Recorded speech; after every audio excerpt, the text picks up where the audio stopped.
From Battery Park in downtown New York City, it's the panel brought to you by Sport Chek on a gorgeous autumn day in NYC, Jack. The Oilers coming off a loss to the Toronto Maple Leafs. As we bring in Bob Stauffer, Jack Michaels from the Oilers Radio Network, guys, a couple games in a row now the Oilers have dropped for the first time this season. What do you make of what we saw last night, the Connor versus Austin game? Give us your take.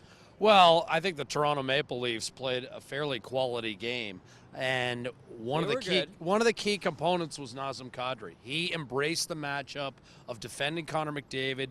He laid the body on him. He made life miserable for Connor McDavid and basically took away Connor's strengths, which was creating speed and creating space with his explosiveness. And I thought Kadri was in his grill all night. He capitalized on an early game turnover that kind of kicked him into overdrive. He's that kind of player. He plays on emotion, and he fed off it last night. And, of course, a great individual play to win the game for the Maple Leafs in overtime. But certainly nothing for Edmonton to hang its head about. 46 shots, plenty of them quality, but the fact of the matter is when the chips were down in overtime, Kadri came through. Bob, only a couple goals in the last couple games here. Are you concerned about what's going on with the offense? Well, the advanced analytics guys would tell you this was inevitable to happen, that the Oilers had a high PDO where they're scoring on a higher percentage of their shots to get more saves on other teams' higher percentage shots. I do think Edmonton can get a little bit greasy here. I'm a little concerned about the power play right now.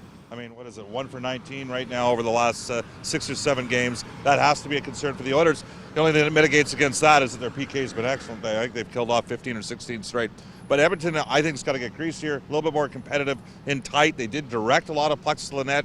I actually think Toronto outchanced the Oilers, especially in the third period when Cam Talbot kept them in. But this was kind of like they won a couple games where maybe those games were in the balance and the opposition could have taken them, and the Oilers won those early.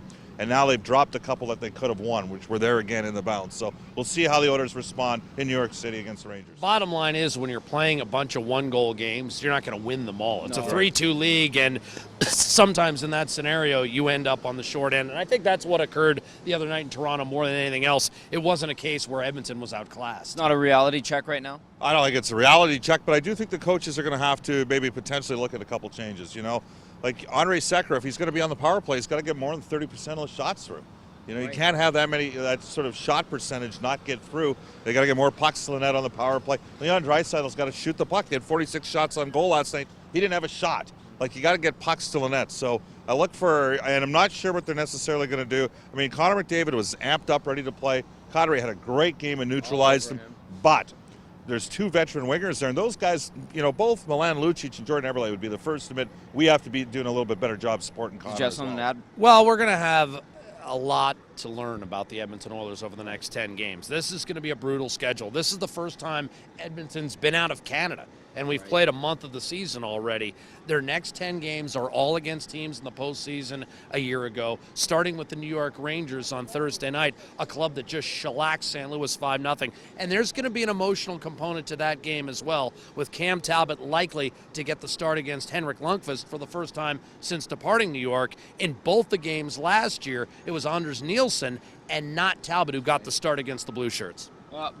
This road trip, do you like this road trip? Is it good for the team to start gelling together and getting to know each other, Bob? And I mean, the Rangers and Oilers last year when we were in Brooklyn, that was a horrible game. Yeah, Nielsen started that one as well. You know, it's funny. I'd say it's good for the guys to get to know each other, but what I'm seeing is that a raised level of expectation from the players. They know they have a better group. They know there needs to be more maturation in their game, and I think they want to put a losing streak to an end as soon as possible. I'm much more comfortable with where this group's at right now than maybe a year ago or in years past, and I look to see how they respond against the Rangers. Oilers and Rangers tomorrow night, Oilers and Islanders on Saturday. Bob and Jack, as always, have the call for you. I've got you covered right here on EdmontonOilers.com.